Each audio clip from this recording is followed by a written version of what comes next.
ગીર સોમનાથમાંથી સમાચાર મળી આવ્યા છે। ગીર સોમનાથ જિલ્લામાં આજે ધોધમાર કમોસમી વરસાદે ખેડૂતોની ચિંતા વધારી છે।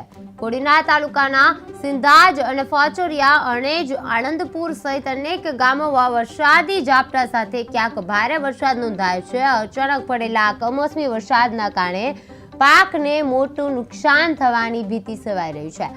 ખાસ કરીને પકવતી અવસ્થામાં રહેલી કેસર કેરી તેમજ ઘઉં, ચણા, બાજરી અને જુવાર જેવા શિયાળુ પાકોને નુકસાન થવાની શક્યતા છે।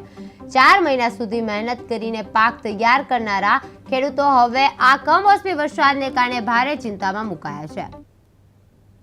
હું સુરપતસિંહ કોડીનાર તાલુકાના મિત્તેર ગામના સરપંચ તેમજ ખેડૂત આગેવાન।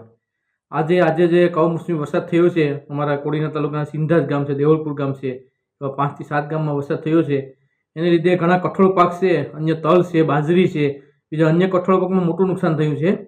ઘઉં છે એમાં મોટું નુકસાન થયું છે, તેમજ બાગાયત વિભાગમાં છે આંબાના પાકને પણ મોટું નુકસાન થયું છે।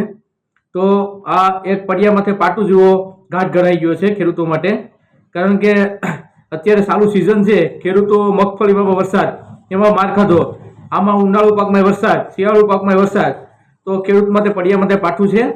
એટલે આજે જગતનો તાત છે, મોટી મુશ્કેલીમાં છે। તો સરકારશ્રીને મારી નમ્ર વિનંતી છે કે આ જે ખેડૂતોને જે પાકમાં નુકસાન થયું છે, ઘઉંનો પાક છે, બાગાયત વિભાગમાં આંબાના પાકમાં છે, તો એ પાકનું વળતર મળે અને સહાય ચૂકવાય એવી મારી લાગણી અને માગણી છે। સમાચારમાં હાલ માટે બસ આટલું। જોતા રહો KTV ન્યૂઝ ગુજરાતી, સમસ્યા તમારી, ખબર અમારી। નમસ્કાર।